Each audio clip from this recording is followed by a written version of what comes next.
दिल्ली की लड़ाई में अब खुला खेल फर्रुखाबादी शुरू हो गया है। सारी पार्टियों ने नैतिकता को साइड में बैठा दिया है। पूरा चुनाव खुलकर अब इस पर आ गया है कि कौन सबसे ज्यादा मुफ्त के वादे कर सकता है। बॉस, दिल्ली में मुफ्त के वादों की होड़ लग गई है। वो 3 इडियट में नहीं था, फ्री फ्री फ्री, वैसा वाला चल रहा है। ऐसा लग रहा है कि दिल्ली में चुनाव नहीं, कोई मुफ्त मुफ्त मुफ्त वाली सेल लगी हुई। अभी तक रेवड़ी बांटने वाली योजना में अरविंद केजरीवाल सबसे आगे दिखते थे, फिर पीछे पीछे कांग्रेस दौड़ रही थी। आज से बीजेपी भी इस रेस में कूद गई। बीजेपी ने सबको सरप्राइज करते हुए दिल्ली चुनाव में पहला बड़ा धमाका कर दिया। बीजेपी ने दिल्ली की महिलाओं के लिए बड़ा ऐलान कर सबको चौंका दिया। बीजेपी ने दिल्ली की महिलाओं को हर महीने 2500 रुपए देने की घोषणा कर दी। कमाल की बात यह है कि योजनाओं को लेकर यह बीजेपी का सिर्फ ट्रेलर है। अभी कई चरणों में अलग अलग सरप्राइजेस आने वाले हैं। दिल्ली में सबसे ज्यादा मारामारी तो महिला वोटर्स को लेकर मची है। इस मारामारी में बीजेपी ने अपना झंडा सबसे ऊपर गाड़ दिया। आज बीजेपी ने महिलाओं को हर महीने 2500 रुपए देने का ऐलान कर दिया। बीजेपी ने इसे महिला समृद्धि योजना का नाम दिया है। अरविंद केजरीवाल ने भी ऐसा ही ऐलान किया है। महिला सम्मान योजना के तहत वो कह रहे हैं कि मैं 2100 रुपए दूंगा। कांग्रेस प्यारी दीदी योजना लेकर आई है। महिलाओं को हर महीने 2500 रुपए देने की बात कांग्रेस भी कर रही है। यानी बीजेपी और कांग्रेस कह रहे हैं कि हम महिलाओं को 2500 रुपए देंगे, केजरीवाल कह रहे हैं हम 2100 रुपए देंगे। यानी महिलाओं को आर्थिक मदद देने के मामले में कोई पार्टी पीछे नहीं, फ्री वाली योजनाओं का ऐलान करने में कोई पीछे नहीं। दिल्ली में आए सरकार किसी की भी, यानी दिल्ली में आए किसी की भी सरकार फ्री की बहती रहेगी बाहर। अब मामला यही हो चुका है। एक बार सुनिए महिलाओं के लिए बड़ा ऐलान करते हुए बीजेपी अध्यक्ष जेपी नड्डा ने दिल्ली में पहले से चल रही योजनाओं पर क्या कहा। फिर बताता हूं कि दिल्ली के लिए बीजेपी के पहले सरप्राइज में ऐसा क्या क्या है जो केजरीवाल की मुसीबत बढ़ा सकता है। अभी जो स्कीम्स चल रही हैं उसका जो रिजल्ट निकलना चाहिए। अब ट्रांसपोर्ट की बात कीजिए, आपने फ्री तो कर दिया, लेकिन बसेस कितनी बढ़ाई, ट्रांसपोर्टेशन की फैसिलिटी कितनी बढ़ाई। सो लास्ट माइल डिलीवरी, इसलिए हम उसको सुदृढ़ीकरण भी करेंगे और साथ में भ्रष्टाचार मुक्त करेंगे। We will eliminate all the scopes of corruption जिस पर आपदा पार्टी थ्राइव करती है। इनके लिए जन कल्याण ये नीतियां नहीं है, ये भ्रष्टाचार कमीशन का मिशन है। दिल्ली की महिलाओं को 2500 रुपए देने का बड़ा ऐलान करके बीजेपी गदगद है। इस ऐलान से बीजेपी में नया जोश आ गया है और इसके पीछे की वजह भी है। हरियाणा और महाराष्ट्र के चुनाव में भी बीजेपी ने ऐसा ही ऐलान किया था। हरियाणा के चुनाव में 2100 रुपए और महाराष्ट्र में 1250 रुपए देने का वादा हुआ था। दोनों ही राज्यों में बीजेपी को उम्मीद से कहीं ज्यादा बड़ी जीत मिली। मध्य प्रदेश और छत्तीसगढ़ में भी बीजेपी इसी तरह की स्कीम ऑलरेडी चला रही है। ये योजनाएं उन राज्यों में बीजेपी के लिए तुरुप का इक्का साबित हुई हैं। हालांकि बीजेपी के ऐलान को अरविंद केजरीवाल हल्के में ले रहे हैं, कम से कम कैमरे के सामने। अरविंद केजरीवाल कह रहे हैं कि बीजेपी को तो 10,000 रुपए देने का ऐलान करना चाहिए था। सुनिए अरविंद केजरीवाल को, फिर बताऊंगा कि अपने पहले सरप्राइज में बीजेपी ने दिल्ली के लिए और क्या क्या ऐलान किया। मेरे को यह आश्चर्य हो रहा है, जब उनकी सरकार ही नहीं बन रही, उनको भी पता उनकी सरकार नहीं बन रही, तो थोड़ा सा यार विजन थोड़ा बड़ा रखते, 2500 की जगह 5000 दे देते, 10,000 का ऐलान ही तो करना था, कुछ भी कर देते ऐलान। वो भी मतलब इतनी संकीर्ण मानसिकता इनकी, वो भी इनका मतलब 2500 से ऊपर नहीं गए। बीजेपी ने दिल्ली चुनाव के लिए अपने संकल्प पत्र का आज पहला पार्ट जारी किया है। बीजेपी के संकल्प पत्र में जो बाकी बड़े ऐलान हैं, उसमें पहला है महिला समृद्धि योजना के तहत गर्भवती महिलाओं को 21,000 रुपए की मदद देना। दूसरा है हर गरीब परिवार की महिला को 500 रुपए में एलपीजी सिलेंडर देना। होली दिवाली में एक सिलेंडर फ्री में देना। तीसरा है बीजेपी की सरकार बनने पर पहली कैबिनेट बैठक में केंद्र सरकार की आयुष्मान भारत योजना को दिल्ली में लागू करना। इसमें 5 लाख का अतिरिक्त हेल्थ कवर मिलेगा, यानी दिल्ली वालों को कुल 10 लाख का हेल्थ कवर मिल जाएगा। चौथा, सभी सीनियर सिटीजन्स को 10 लाख रुपए तक का मुफ्त इलाज मिलेगा। ओपीडी सेवा और जांच के लिए होने वाले टेस्ट भी मुफ्त होंगे। पांचवां, सीनियर सिटीजन्स की पेंशन 2,000 रुपए से बढ़ाकर 2500 रुपए महीना करना और 70 साल से ज्यादा के सीनियर सिटीजन्स विधवा और बेसहारा महिलाओं की पेंशन 2500 रुपए से बढ़ाकर 3000 रुपए महीना करना। छठा ऐलान बीजेपी ने किया कि झुग्गियों में अटल कैंटीन बनाएंगे, जिसमें सिर्फ 5 रुपए में पौष्टिक भोजन की सुविधा मिलेगी। संकल्प पत्र जारी करते हुए बीजेपी के अध्यक्ष जेपी नड्डा ने बताया कि मोदी की गारंटी यानी गारंटी पूरी होने की गारंटी। इसके साथ ही उन्होंने दिल्ली में बीजेपी की सरकार बनने पर पहले से चल रही पब्लिक वेलफेयर की सारी स्कीम्स को जारी रखने का भी ऐलान किया। सुनिए एक बार। मोदी की गारंटी यानी गारंटी पूरी होने की गारंटी है। जो दिल्ली में जन कल्याण की योजनाएं चल रही हैं, वह सारी योजनाएं भारतीय जनता पार्टी की सरकार बनने पर जारी रहेंगी।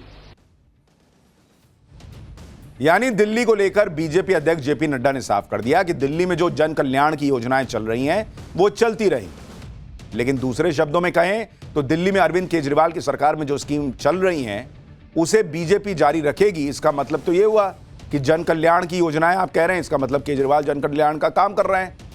ये आम आदमी पार्टी कह रही है। जैसे दिल्ली में 200 यूनिट तक फ्री बिजली मिल रही है, बीजेपी की सरकार बनी तो यह स्कीम जारी रहेगी। दिल्ली में 20,000 लीटर तक फ्री पानी मिलता है, बीजेपी की सरकार में भी मुफ्त पानी मिलता रहेगा। हालांकि बीजेपी का तर्क यह है कि केजरीवाल जो जन कल्याण की योजनाएं चला रहे हैं उसमें बहुत भ्रष्टाचार हो रहा है। बीजेपी इस लीकेज को बंद करेगी और योजनाओं को ज्यादा प्रभावी तरीके से लागू करेगी। दिल्ली बीजेपी के अध्यक्ष वीरेंद्र सचदेवा कह रहे हैं कि केजरीवाल तो खैरात बांट रहे हैं, बीजेपी की बात अलग है। सुनिए एक बार वीरेंद्र सचदेवा को कि ये सब तर्क देकर भी बीजेपी कैसे कुछ सवालों से बच नहीं सकती, वो भी आपको दिखाऊंगा। जमानत पे छूटे हुए अपराधी अरविंद केजरीवाल, रेवड़ी और विकास का फर्क तुम नहीं समझ पाओगे। खैरात और सशक्तिकरण का फर्क तुम नहीं समझ पाओगे। अरविंद बाबू, आप जब बोलते हैं तो ऐसा लगता है कि आप खैरात बांट रहे हैं, और हम जब बात करते हैं या माननीय प्रधानमंत्री बात करते हैं या हमारे माननीय राष्ट्रीय अध्यक्ष बात करते हैं तो हम संपूर्ण समाज को साथ लेकर समग्र विकास की बात करते हैं, वर्ग विशेष के सशक्तिकरण की बात करते हैं, सुविधाओं के माध्यम से समाज के हर व्यक्ति को खड़ा करने की बात करते हैं। ये आपकी समझ में नहीं आएगा। दिल्ली बीजेपी के अध्यक्ष कह रहे हैं कि केजरीवाल की समझ में नहीं आएगा, लेकिन जो वो कह रहे हैं वो कईयों की समझ में नहीं आएगा। 2100 रुपए देना अगर खैरात बांटना है तो 2500 रुपए देना जन कल्याण कैसे है, ये पब्लिक को अब ऐसे ही समझ में नहीं आएगा सर। क्योंकि आप 2500 दे या दूसरा 2100 दे, वो जाता टैक्स पेयर की जेब से ही है। और कल तक जिसको बताया कि गलत काम है, इससे अर्थव्यवस्था डूब जाएगी, वही काम आज करके आप कह रहे हैं कि ये लोगों के विकास का काम है, तो पब्लिक कैसे समझेगी? क्योंकि बीजेपी सिर्फ ये तर्क देकर बच नहीं सकती। अगर बीजेपी मुफ्त बिजली देगी, मुफ्त पानी देगी, तो फिर ये सवाल उठेंगे ही कि कल तक बीजेपी मुफ्त के वादों के लिए अरविंद केजरीवाल को किस मुंह से कोस रही थी। लेकिन आज बीजेपी खुद वैसे ही ऐलान कर रही है। दूसरी बात, बीजेपी कह रही है कि दिल्ली में जो जन कल्याण की योजनाएं चल रही हैं वो चलती रहेंगी। यानी आप खुद मान रहे हो कि केजरीवाल जन कल्याण की योजनाएं चलाते रहे। तीसरी बात यह है कि बीजेपी अगर दिल्ली में मुफ्त बिजली पानी देगी तो फिर बीजेपी के दूसरे राज्यों में भी यही मांग उठेगी। तब बीजेपी क्या करेगी बॉस? क्योंकि आज तक चाहे वो एसबीआई की रिपोर्ट हो, चाहे दूसरी जितनी रिपोर्ट्स आई, उसमें ये फ्रीबीज को खराब बताया गया। अब आप एक जगह दीजिएगा तो 10 जगह सवाल उठेगा कि हमारे यहां क्यों नहीं मिलेगा, सारे लोग दिल्ली थोड़े रहने आएंगे। यही बात अरविंद केजरीवाल ने भी पकड़ ली, बीजेपी को घेर लिया। अरविंद केजरीवाल ने सोशल मीडिया पर पोस्ट में यह कहा कि बीजेपी ने खुलेआम स्वीकार कर लिया कि दिल्ली में केजरीवाल की ढेरों कल्याणकारी योजनाएं चल रही हैं। एक बार केजरीवाल को सुनिए, फिर बताता हूं कि बीजेपी की घोषणाओं पर बोलकर केजरीवाल खुद कैसे फंस गए। प्रधानमंत्री जी सामने आके स्पेसिफिकली ऐलान करे कि उनकी इस पे सहमति है, और वो कहें कि पहले जो मोदी जी कह रहे थे वो गलत था। अभी तक मोदी जी ने जब जब कहा कि फ्री की रेवड़ी सही नहीं है, मोदी जी कहें कि मैंने गलत बोला था, केजरीवाल सही था। मोदी जी कहें कि फ्री रेवड़ी देश के लिए नुकसान नहीं है बल्कि भगवान का प्रसाद है। तो जब केजरीवाल का ही सारा काम करना है तो फिर केजरीवाल का काम करने के लिए बीजेपी को क्यों लाया जाए? केजरीवाल का काम तो केजरीवाल ही ज्यादा सही करेगा। बीजेपी की घोषणाओं पर हमला करते हुए अरविंद केजरीवाल दोनों बातें एक साथ कर रहे हैं। एक तरफ तो कह रहे हैं कि बीजेपी का पूरा संकल्प पत्र झूठ का पुलिंदा है, दूसरी तरफ कह रहे हैं कि बीजेपी ने उन्हीं के घोषणा पत्र को कॉपी कर लिया है। अब दोनों बातें कैसे हो सकती हैं? अगर झूठ बोल रहे हैं तो फिर इसका मतलब आपका घोषणा पत्र भी झूठा है। लेकिन चुनाव है तो अरविंद केजरीवाल उस पर अपना माहौल बना रहे हैं। अरविंद केजरीवाल को सुनिए कि वो इस पर आगे क्या कहते हैं। उसके बाद आपको बताऊंगा कि दिल्ली में योजनाओं की रेस में अभी कौन आगे चल रहा है। कांग्रेस तो अलग अलग लेवल की चीजें लेकर आई है। तो एक लाइन के अंदर अगर इनका पूरा घोषणा पत्र बनाया जाए तो वो यही है कि जो काम केजरीवाल कर रहा है वो बहुत अच्छा है, भारतीय जनता पार्टी केजरीवाल के काम की सराहना करती है और अगर दिल्ली की जनता ने मौका दिया तो केजरीवाल का काम जारी रखेंगे। भाई आपके पास क्या विजन है? आप नया क्या करोगे? आपके पास दिल्ली का क्या विजन है?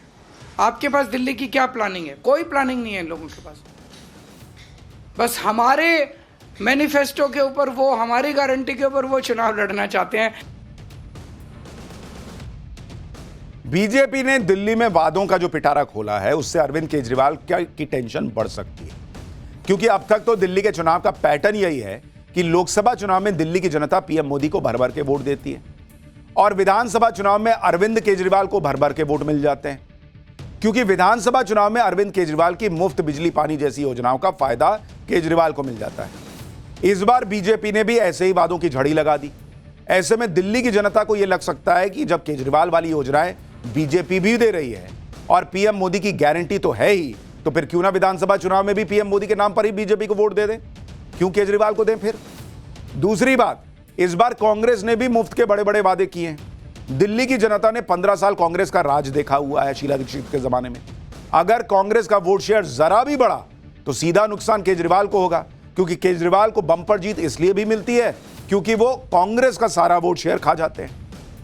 यानी अरविंद केजरीवाल की तरफ से दो तरफ से तलवार उनकी तरफ खड़ी है, बीजेपी के मुफ्त के वादों की और कांग्रेस के मुफ्त के वादों की। मुफ्त के वादों को लेकर बीजेपी और केजरीवाल आमने सामने हैं। दोनों ही पार्टियां एक जैसे वादे कर रही हैं। हालांकि बीजेपी ने केजरीवाल के मोहल्ला क्लिनिक पर सवाल उठाकर यह मैसेज भी दिया कि वो आंख बंद करके केजरीवाल के हर मॉडल को कैरी नहीं करने वाली। आज बीजेपी अध्यक्ष जेपी नड्डा ने मोहल्ला क्लिनिक को भ्रष्टाचार का अड्डा बता दिया। इस पर केजरीवाल ने यह कह दिया कि बीजेपी की सरकार आई तो ये तो मोहल्ला क्लिनिक बंद कर देंगे। सुनिए क्या हुआ आज। इनका मोहल्ला clinic Dane of corruption, Dane of inefficiency, बतौर स्वास्थ्य मंत्री बोल रहा हूं मैं, ये भ्रष्टाचार का अड्डा, ये लोगों के आंखों में धूल झोंकने वाला कार्यक्रम। इनके मोहल्ला क्लिनिक्स में फ्रॉडुलेंट लैब टेस्ट हुए हैं, फ्रॉड हुआ है और उसी तरीके से लगभग 300 करोड़ रुपए का स्कैम हुआ है। हमारी सरकार आने पर इन सब की जांच पूरी तरीके से होगी, दूध का दूध पानी का पानी होगा। नड्डा जी ने आज अपने संकल्प पत्र में तो ऐलान कर दिया कि मोहल्ला क्लिनिक बंद कर दिए जाएंगे दिल्ली में। मुझे बेहद दुख है। आज हम सारी दिल्ली में जाके पूछेंगे लोगों से मोहल्ला क्लिनिक चाहिए कि नहीं चाहिए। जो मोहल्ला क्लिनिक के पक्ष में आम आदमी पार्टी को वोट दो और जो चाहते हैं मोहल्ला क्लिनिक तोड़ दिए जाएं वो बीजेपी को वोट दो। इधर बीजेपी ने अपने वादों का पिटारा खोला, उधर आज अरविंद केजरीवाल ने भी पीएम मोदी को चिट्ठी लिख दी। यह लेटर मेट्रो में सफर करने वाले छात्रों को किराए में छूट देने के लिए लिखा गया। अरविंद केजरीवाल ने मांग रखी कि मेट्रो में ट्रैवल करने वाले स्टूडेंट्स को किराए में 50% की छूट दी जाए। केजरीवाल ने कहा कि मेट्रो ट्रेन दिल्ली सरकार और केंद्र सरकार के बीच 50% की भागीदारी पर चलने वाली परियोजना है, इसलिए स्टूडेंट्स को छूट देने पर जो खर्च आएगा उसे दिल्ली सरकार और केंद्र सरकार आपस में बांट लें। इस लेटर को लिखने के बाद अरविंद केजरीवाल ने यह घोषणा कर दी कि दिल्ली में उनकी सरकार बनेगी तो मेट्रो में छात्रों के किराए 50% का डिस्काउंट मिलेगा और छात्रों के लिए दिल्ली में बस का सफर मुफ्त होगा।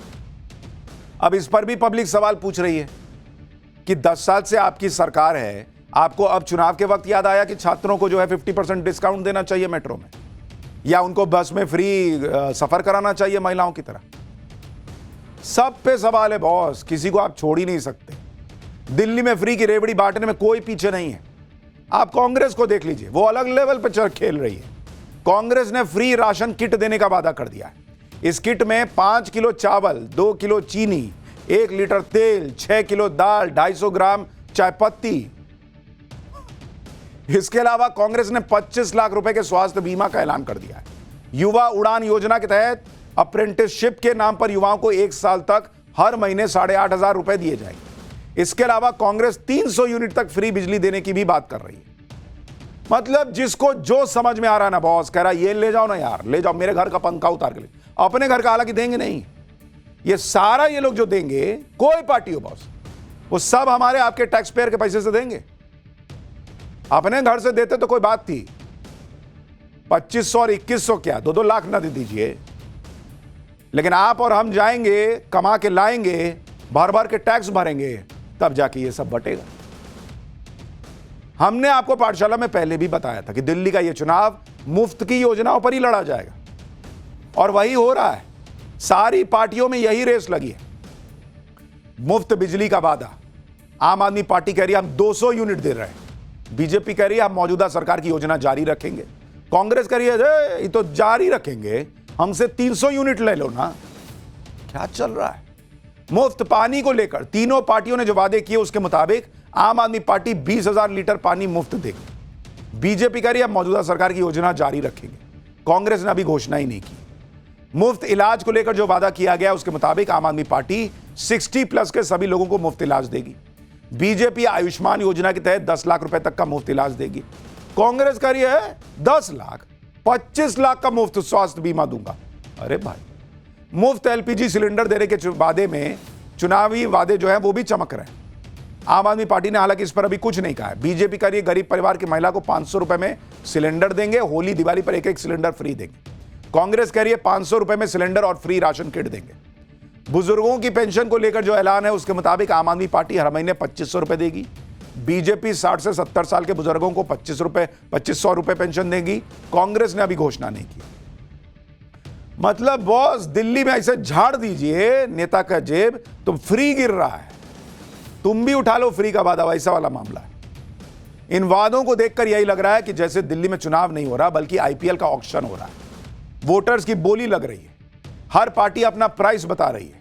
यानी फिर इसे यूं समझ लीजिए कि दिल्ली के चुनाव में वोटर्स का समर्थन पाने के लिए बिग बिलियन सेल टाइप कुछ चल रहा है। जो ज्यादा डिस्काउंट देगा उसे वोट मिलेगा। दिल्ली के वोटर्स के लिए सभी पार्टियों ने खजाने खोल दिए, लेकिन इन मुफ्त के वादों को पूरा करने के लिए पैसा कहां से आएगा? हाल ही में फ्रीबीज को लेकर सुप्रीम कोर्ट ने जो टिप्पणी की थी उसे सभी पार्टियों को याद करना चाहिए। जजों की सैलरी पेंशन से जुड़े एक मामले में सुनवाई करते हुए सुप्रीम कोर्ट ने कहा था कि राज्यों के पास मुफ्त की रेवड़ियां बांटने के लिए पैसे हैं, जजों की सैलरी और पेंशन देने के लिए नहीं है। राज्य सरकारों के पास उन लोगों के लिए पूरा पैसा है जो कुछ नहीं करते, लेकिन जब जजों की सैलरी की बात आती है तो ये वित्तीय संकट का बहाना बनाते हैं। ये सुप्रीम कोर्ट ने कहा था। सुप्रीम कोर्ट की बेंच ने यह मौखिक टिप्पणी तब की जब अटॉर्नी जनरल ने यह दलील दी कि सरकार को जुडिशियल ऑफिसर्स की सैलरी और रिटायरमेंट बेनिफिट्स पर फैसला लेते वक्त वित्तीय बाधाओं पर विचार करना होगा। सुप्रीम कोर्ट तक सवाल उठा चुका और हम आपको पाठशाला में खुद बता चुके हैं भाई कि फ्रीबी वाला मॉडल देश के लिए कितना खतरनाक है, लेकिन चल रहा है दिल्ली में। दिल्ली के चुनाव में कांग्रेस की मौजूदगी को दर्ज कराने के लिए राहुल गांधी भी जोर ठोक रहे हैं। अब खबर है कि 20 जनवरी को राहुल गांधी नई दिल्ली सीट पर अरविंद केजरीवाल के खिलाफ प्रचार करेंगे। नई दिल्ली सीट पर कांग्रेस ने पूर्व सीएम शीला दीक्षित के बेटे संदीप दीक्षित को चुनावी मैदान में उतारा है। दिल्ली में प्रचार करते हुए राहुल गांधी शीला दीक्षित की सरकार में किए गए काम को याद दिलाकर वोट मांग रहे हैं। संदीप दीक्षित के लिए प्रचार कर राहुल गांधी आम आदमी पार्टी के उस आरोप का भी जवाब देंगे जिसमें यह कहा गया था कि संदीप दीक्षित को उतारने के लिए के पीछे तो बीजेपी है, बीजेपी संदीप दीक्षित को फंड कर रही है। नई दिल्ली सीट पर प्रचार करके राहुल गांधी ये मैसेज भी देंगे कि कांग्रेस चुनाव में अरविंद केजरीवाल के खिलाफ नरमी बरतने के मूड में नहीं है। उधर अरविंद केजरीवाल भी यही मॉल बना सकते हैं कि नई दिल्ली सीट पर उनके खिलाफ प्रचार करके राहुल गांधी बीजेपी की मदद कर रहे हैं। जब यूपी में उपचुनाव हुए थे तो अखिलेश यादव कांग्रेस को 2 सीट देने को तैयार हुए थे। इस पर अखिलेश यादव और कांग्रेस के बीच बात नहीं बनी थी, लेकिन कांग्रेस ने अखिलेश यादव के खिलाफ उम्मीदवार नहीं उतारे बल्कि खुद को चुनाव से अलग कर लिया था। लेकिन केजरीवाल के केस में कांग्रेस ऐसा नहीं कर रही है। केजरीवाल के खिलाफ तो खुद राहुल गांधी ने मोर्चा संभाला हुआ है। इसी से आम आदमी पार्टी भड़की हुई और कांग्रेस को इंडी गठबंधन से बाहर करने की मांग कर रही है। दिल्ली के पूर्व डिप्टी सीएम मनीष सिसोदिया को सुनिए, वो कह रहे हैं कि गठबंधन रहे या नहीं रहे फर्क नहीं पड़ता। देखिए, फ्यूचर इंडिया अलायंस का क्या रहे और क्या नहीं रहे इससे कोई फर्क नहीं पड़ता है। फ्यूचर दिल्ली के बच्चों का क्या रहेगा ये महत्वपूर्ण है। और दिल्ली के बच्चों का फ्यूचर तो अरविंद केजरीवाल ही बना सकते हैं, अच्छी एजुकेशन देके। दिल्ली के लोगों को स्वस्थ रख के उनका फ्यूचर अरविंद केजरीवाल ही सेव कर सकते हैं। हमारी लड़ाई तो लोगों के फ्यूचर की है। अलायंस, पार्टी, लीडर इनके फ्यूचर की चिंता क्यों करते हैं? चिंता ये कीजिए कि दिल्ली के बच्चों का फ्यूचर क्या होगा, उनको अच्छी एजुकेशन मिलेगी या नहीं मिलेगी। यानी हर कोई बड़ी बड़ी बात कर रहा है, बड़ी बड़ी बातें कह रहा है, लेकिन आखिर में मामला कहां आके फंसा? फ्रीबी। एक बार के लिए दिल्ली के वोटर्स को भी सोचना चाहिए। मैं उनसे भी कहूंगा कि देश में इतनी जगह चुनाव होते हैं, लेकिन आप सोचिए दिल्ली में ऐसे फ्री फ्री फ्री की मारामारी क्यों मचती है कि सबको लगता है कि ऐसे ही करना चाहिए? क्यों वो पार्टी जो खुद कहती रही कि फ्रीबीज देश के लिए खतरा है, उसको भी आज फ्रीबी के मॉडल पर उतरना पड़ गया है दिल्ली में? ये दिल्ली के वोटर को भी सोचना चाहिए। क्यों उस पार्टी को भी लग रहा है कि अरविंद केजरीवाल को टक्कर देनी है तो फ्री में देना होगा, नहीं तो मामला चलेगा नहीं? ये दिल्ली के वोटर को भी सोचना चाहिए। खैर, दिल्ली का चुनावी सस्पेंस तो जल्द खत्म हो जाएगा, लेकिन एक और सस्पेंस है। पाठशाला में अगली क्लास, सैफ अली खान के हमलावर पर बड़ा खुलासा। घर के अंदर कैसे घुसा, इसका राज खुल गया। 2 मिलीमीटर से बची सैफ की जान, हो सकते थे जिंदगी भर के लिए अपाहिज। साथ ही सैफ अली खान को अस्पताल पहुंचाने वाले ऑटो ड्राइवर ने ऐसा क्या बताया जिससे पूरी कहानी में ट्विस्ट आया, अब इसका चल।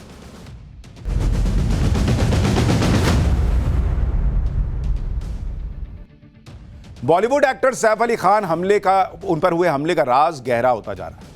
सैफ के घर में घुसकर उन पर जानलेवा हमला किया गया था। इस घटना को लेकर कई तरह की थ्योरी सामने आ रही, क्योंकि अभी तक पुलिस पुख्ता तौर पर कुछ भी नहीं बता पा रही। पुलिस अभी जांच ही कर रही है, पूछताछ कर रही है, लोगों को हिरासत में भी ले रही है, लेकिन अब भी कई सवाल हैं जिनके जवाब सामने नहीं आए। सैफ अली खान पर हमले का मामला उलझता ही जा रहा है। जैसे अगर आप देखें, पुलिस ने एक आरोपी को पकड़ा, बाद में वो आरोपी निकला ही नहीं। मेड ने बताया कि आरोपी ने हेक्सा ब्लेड से हमला किया था। हेक्सा ब्लेड वैसे नुकीला रहता है, ऐसे आरी जैसा काटने के लिए। बाद में सैफ के शरीर से वेजिटेबल नाइफ का टुकड़ा मिला जिससे सब्जी काटते हैं। ये डिफरेंस कैसे है? मेड के मुताबिक आरोपी को कमरे में बंद कर दिया था। बंद कमरे से आरोपी फरार कैसे हो गया? पहले यह कहा गया कि सैफ को अस्पताल इब्राहिम लेकर गए थे उनके बड़े बेटे। अब पता चल रहा है कि तैमूर 5-6 साल का जो बेटा है, उसके साथ सैफ खुद अस्पताल गए थे। इसी तरह के कई सवाल ऐसे हैं जिनके जवाब नहीं मिल रहा है।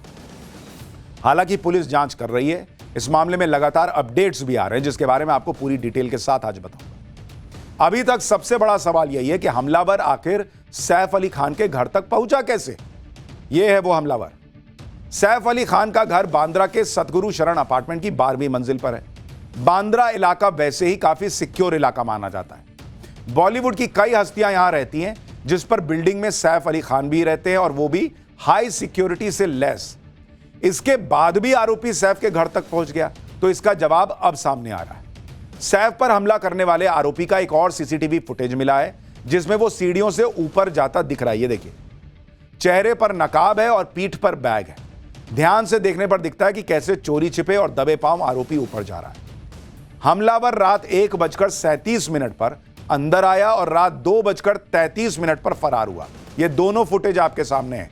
बाईं तरफ की तस्वीर है जब वो अंदर आया है घर में, और दाईं तरफ जब वो बाहर निकला है। यानी 56 मिनट तक वो बिल्डिंग और सैफ के घर में था। एक बात और गौर करने वाली है कि जब आरोपी सीढ़ियों से जा रहा था तो उसके पैर में जूते नहीं थे, लेकिन जब वो नीचे आया तो उसने जूते पहने हुए थे। ऊपर जाते समय उसके मुंह पर नकाब था, नीचे आते समय नकाब नहीं था। सैफ अली खान पर हमला करने वाले को पुलिस तलाश रही है, और हमलावर ने अपना हुलिया बदल लिया, ऐसा कहा जा रहा है। सैफ के हमलावर की नई तस्वीर आप देखिए। यह तस्वीर बांद्रा रेलवे स्टेशन के पास सीसीटीवी में कैप्चर हुई थी। इसमें हमलावर का हुलिया बिल्कुल बदला हुआ दिख रहा है। उसने नीले रंग की शर्ट पहनी हुई है, उसके कंधे पर बैग है, और वो हाथ बांधकर जाता हुआ दिखता है। आरोपी जिस तरह सीढ़ियों से गया और फिर नीचे आया, उससे कई सवाल खड़े हो रहे हैं। सैफ अली खान पर हुए हमले के आरोपी को लेकर कई तरह की थ्योरीज की चर्चा है। एक थ्योरी यह भी चल रही है कि आरोपी को पहले से सैफ अली खान और उनके घर के बारे में पूरी जानकारी थी, क्योंकि आरोपी सीढ़ियों से दबे पांव गया, शोर ना हो इसलिए जूते भी नहीं पहने। आरोपी को पूरी बिल्डिंग के लेआउट के बारे में अच्छे से जानकारी थी, ऐसा लगता है। आरोपी को पता था कि सैफ अली खान के घर तक कैसे पहुंचना है। यह भी कहा जा रहा है कि आरोपी काफी पहले से इमारत के अंदर था। और इसलिए सीढ़ियों के अलावा किसी और सीसीटीवी फुटेज में कैद नहीं हुआ। इमारत के सिक्योरिटी गार्ड ने भी आरोपी को आते जाते नहीं देखा। हालांकि ये सिर्फ थ्योरीज हैं और इसमें कितनी सच्चाई है इसकी जांच अभी पुलिस कर रही है, लेकिन इस बात से इनकार नहीं किया जा सकता कि आरोपी ने बड़े ही शातिराना अंदाज में पूरी घटना को अंजाम दिया। इसी लाइन पर पुलिस भी जांच कर रही है। सवाल वही है कि क्या हमलावर को बिल्डिंग के बारे में पूरी जानकारी थी? अभी तक की जांच में जो निकलकर सामने आया है उसके मुताबिक हमलावर पड़ोस की बिल्डिंग से बाउंड्री वॉल को लांघकर सैफ की बिल्डिंग में दाखिल हुआ था। उसके बाद पार्किंग एरिया से सटे फायर शाफ्ट के जरिए कुछ फ्लोर तक पहुंचा। फिर उसने फायर शाफ्ट को छोड़कर सीढ़ियों के जरिए 10वें फ्लोर तक पहुंचने का काम किया। 10वें फ्लोर से आरोपी पाइपलाइन डक्ट के सहारे सैफ के बेटे के बेडरूम में पहुंचा कहा जा रहा है। पाइपलाइन डक्ट के सहारे आरोपी बेडरूम के बाथरूम तक आया। बाथरूम की लाइट ऑन होने और आवाज होने पर सैफ अली खान के घर की जो मेड थी उसकी नींद खुल गई। पुलिस को बाथरूम और डक्ट के पास आरोपी के फिंगरप्रिंट्स भी मिले हैं। सैफ के घर से भागते समय 6ठी मंजिल पर लगे सीसीटीवी में उसका चेहरा कैद हुआ। हालांकि अभी तक पुलिस ने साफ तौर पर यह नहीं बताया कि आरोपी इसी तरह से सैफ के घर पहुंचा था या नहीं। पुलिस अभी भी जांच कर रही है और सबूत तलाश रही है, जिसके बाद पुख्ता तौर पर दावा किया जा सकेगा कि आखिर हुआ क्या था। जिस फायर शाफ्ट और पाइपलाइन शाफ्ट की चर्चा हो रही है और कहा जा रहा है कि आरोपी फायर शाफ्ट के सहारे सैफ के घर पहुंचा, वो दरअसल होता क्या है वो भी समझिए। फायर शाफ्ट वो हिस्सा होता है जहां आग बुझाने के लिए जरूरी उपकरण होते हैं। आपने भी देखा होगा अपार्टमेंट वगैरह में ऐसा एक खिड़की नुमा दरवाजे नुमा हिस्सा होता है जहां इस तरह से आग बुझाने वाले उपकरण होते हैं। हर फ्लोर पर फायर शाफ्ट का दरवाजा होता है जिसमें पानी की पाइप होती है। फायर होज रखा होता है। आग लगने पर इसी फायर होज के जरिए आग को बुझाया जाता है। इसी तरह से हर ऊंची इमारत में पाइपलाइन शाफ्ट भी होता है। इसी शाफ्ट के जरिए इमारतों में पाइप्स को ऊपर तक ले जाया जाता है। यह शाफ्ट इसलिए होता है जिससे पाइपलाइन में कोई गड़बड़ी आ जाए तो प्लम्बर या मजदूर उसे ठीक कर सके।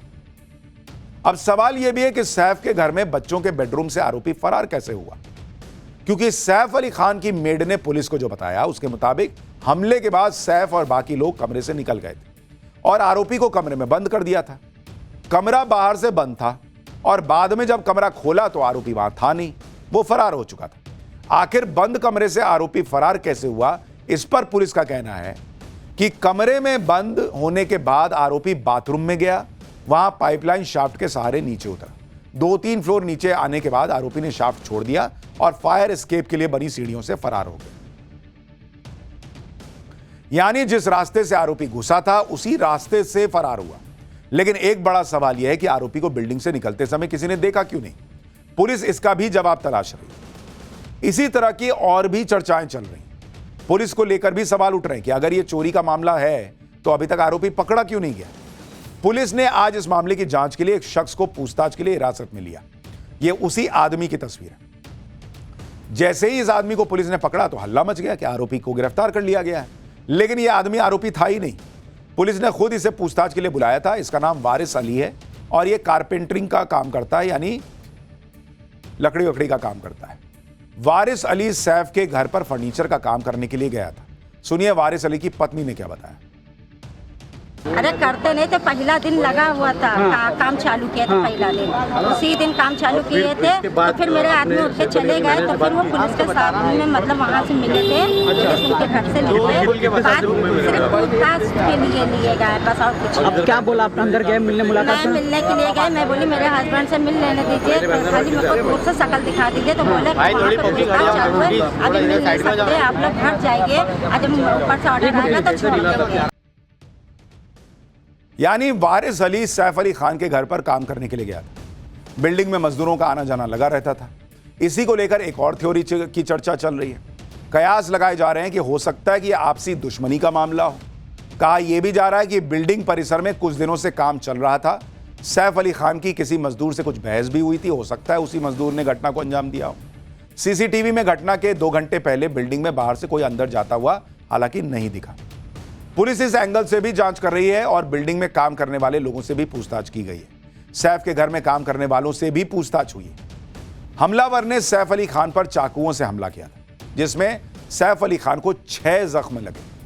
हमलावर ने सैफ अली खान को पूरी ताकत से चाकू मारा था। सैफ के गले में लंबा घाव हुआ।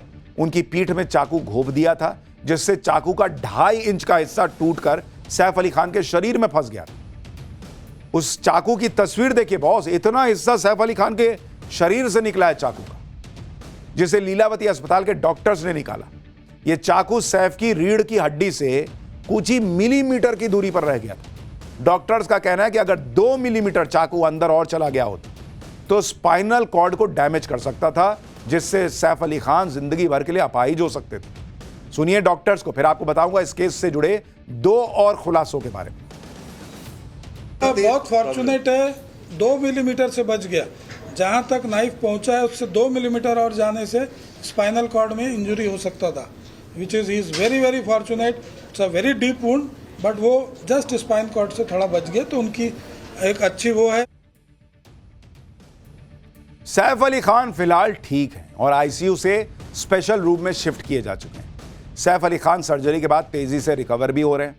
डॉक्टर्स का कहना है कि सैफ ने अपने रूम में थोड़ी वॉक भी की। डॉक्टर्स ने सैफ को कंप्लीट बेड रेस्ट की सलाह दी है। कल जब सैफ पर हमले की खबर आई थी तो कहा गया कि इब्राहिम अपने पापा सैफ को अस्पताल लेकर गए थे। बड़ा वाले बेटे जो है सैफ के घर में ड्राइवर नहीं था, इसलिए ऑटो से इब्राहिम सैफ को अस्पताल लेकर गए थे। लेकिन आज इस मामले में भी नया ट्विस्ट आ गया।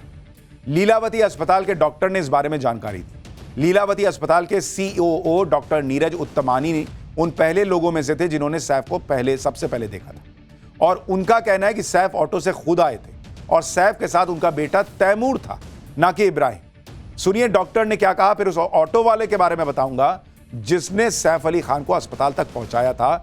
उसने नव भारत के कैमरे पर क्या बताया है वो भी सुनने लायक। लेकिन पहले डॉक्टर को, सीओ को सुनिए। सैफ अली साहब का जब हॉस्पिटल आए थे तो मैं वो डॉक्टर था जो उनको फर्स्ट आवर में मिला हूँ। पूरा उनका उसमें ब्लड था, but he walked in like a lion and only with his small child, that is 6-7 साल का उनका जो लड़का है, तैमूर है शायद उसका नाम, हाँ, उसके साथ वो वॉक इन किए हैं with so much of this. He is a real hero that way. हमले में घायल सैफ अली खान अपने बेटे तैमूर का हाथ पकड़कर खुद बाहर आए थे, कहा गया। उनके साथ 3-4 लोग भी थे जो हाउस स्टाफ थे। सभी लोग ने ऑटो को रुकवाया और उसी में बैठकर सैफ और तैमूर अस्पताल पहुंचे। जिस ऑटो ड्राइवर ने सैफ को अस्पताल छोड़ा उसने कहा कि सैफ की गर्दन और पीठ से खून निकल रहा था। अस्पताल पहुंचने पर सैफ ने अपना परिचय दिया। ऑटो ड्राइवर ने और क्या क्या बताया इस रिपोर्ट में सुनिए। भजन सिंह जो है वो इसी तरीके से यही अपना वो ऑटो लेकर के बाहर निकले और रात। भजन जी ये बताइए, आप नाइट में गाड़ी चलाते हैं? हाँ जी सर, मैं नाइट में गाड़ी चलाता हूँ। तो उस दिन भी आपने कहाँ से शुरुआत की? मैं ऐसे चाइना गेट से लेफ्ट राइट मार के ऐसा गली में जा रहा था। ऐसे ये रास्ता है। हाँ, ये यहीं पे हाँ, हाँ, आ गया। ये इस गेट पे जैसे मैं वहाँ कॉर्नर पे गाड़ी रुकाया, हाँ। उधर से लेडी भाग के आ रही है तो इधर से भी आवाज आ रहा था। गाड़ी मेरा थोड़ा रनिंग में था, यानी स्पीड में था। मैं बता दूं कि ये जो घर है ये सैफ अली खान का घर है, तो गेट खुला हुआ था उस वक्त? गेट नहीं खुला था, गेट अंदर से आवाज आ रहा था। तो रिक्शा उधर से एक लेडी भी आ रही थी भागते हुए, तो उसको देख के फिर मैं रुकाया तो बोला गेट पे लगाओ। गेट पे वो रिक्शा पे बैठी थी, तो फिर मैं यूटर्न मार के, वो ये कॉर्नर दिख रहा, इससे यूटर्न मार के फिर गाड़ी यहाँ गेट पे लगा दिया। मुझे बताइए ऑटो में कौन कौन बैठे? एक हाँ, तो बस वो एक सैफ अली खान थे, उसके बाद में एक उनके बच्चा था और एक और कोई जानकार उनके। सैफ अली खान का किस जगह बैठे थे? या ये अपना राइट साइड में जो कोना है, जो भाषा बैठे हैं, हाँ। इस साइड में बैठे हुए। अच्छा, बीच में कौन बैठा था? बीच में उनका सर लड़का है जी, तैमूर। हाँ, तैमूर होगा, नाम से मैं नहीं जान रहा हूँ, लेकिन तस्वीर से आप पहचानता हूँ। और फिर उसके साथ में एक और कोई परिजन थे, वो एक लेफ्ट साइड में बैठे थे कॉर्नर में। बीच में बच्चा बैठा था। 3 जन थे कुल मिला के। सैफ अली खान के घर में 15 और 16 जनवरी की रात जो कुछ भी हुआ उसकी गुत्थी अभी तक सुलझी नहीं है। क्योंकि आप खुद सोचिए कि अगर चोर फायर शाफ्ट, पाइपलाइन और सीढ़ियों का अलग अलग एकदम सटीक तरीके से इस्तेमाल करता है और सीधे सैफ अली खान के बच्चों के बाथरूम में खिड़कियों के रास्ते पहुंच जाता है और इसकी भनक तक गार्ड्स को नहीं हुई, तो इसका मतलब तो यह है कि चोरी पूरी बिल्डिंग का एक एक कोना, चोर पूरी बिल्डिंग का एक एक कोना बहुत अच्छे से जानता था। ऐसा नहीं होता तो बिना जानकारी के किसी की नजरों में आए बगैर सीधे सैफ के बच्चों के बाथरूम में पहुंचना बहुत मुश्किल लगता है। एक हाई सिक्योरिटी सोसाइटी में जहां बड़े बड़े स्टार्स, बड़े बड़े बिजनेसमैन रहते हैं, वहां इतनी डिटेल रेकी कर पाना भी मुश्किल काम है। बिना किसी अंदर वाले की मदद के आरोपी ने यह सब कैसे किया होगा, यह थ्योरी भी आरोपी के घर के मेन गेट से अंदर आने को लेकर पूछा जा रहा है। सवाल यह है कि अगर चोर मेन गेट से अंदर आया तो अलग अलग जगह पर लगे सीसीटीवी को चकमा कैसे दे गया? दरवाजों के हाई सिक्योरिटी लॉक तोड़कर बिना किसी आवाज के सैफ के घर के अंदर कैसे घुसा? फिर तैमूर के कमरे को खोलकर बाथरूम तक पहुंचा और कमरे में सो रही 2 मेट्स को भी पता नहीं चला। लेकिन यह थ्योरी तब है जब वो दरवाजे से आया। जब कहा जा रहा है कि वो डक्ट से आया तो कहानी सवाल कुछ और हो जाते हैं। सबसे बड़ी बात है कि अगर चोर इतना प्रोफेशनल था कि सोसाइटी के गार्ड्स को चकमा दे गया, 99% सीसीटीवी कैमरों को चकमा दे गया, सोसाइटी के हर फायर शाफ्ट, पाइपलाइन और सीढ़ियों को जानता था, तो आखिर चोर पतले से चाकू के साथ क्यों आया? जब उसने इतनी बड़ी प्लानिंग की तो उसने हल्के हथियार का इस्तेमाल क्यों किया? इन सारे सवालों के जवाब अभी मिलने बाकी हैं, जो पुलिस की जांच खत्म होने के बाद ही मिल पाएंगे। महाकुंभ में करोड़ों लोग आए ही नहीं। योगी सरकार पर अखिलेश के दावे का सच क्या है? रबड़ी बाबा, कबूतर बाबा, रुद्राक्ष बाबा, आईटी बाबा, महाकुंभ के वो अनोखे बाबा जिनको देखने के लिए भीड़ लग रही है, अब उसका चल।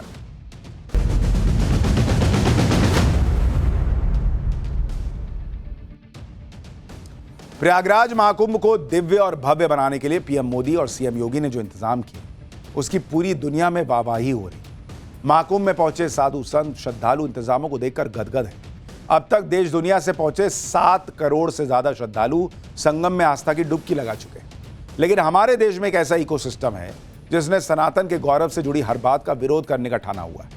और महाकुंभ के जरिए भारत की जिस सनातन शक्ति का डंका पूरी दुनिया में बज रहा है, ये उस इकोसिस्टम को हजम नहीं हो रहा। समाजवादी पार्टी के मुखिया अखिलेश यादव महाकुंभ पहुंचकर आस्था की डुबकी लगा रहे श्रद्धालुओं के आंकड़े को फर्जी बताकर गिर गए। योगी सरकार पर अखिलेश के दावे का सच क्या है, इसके बारे में पाठशाला में बताऊंगा।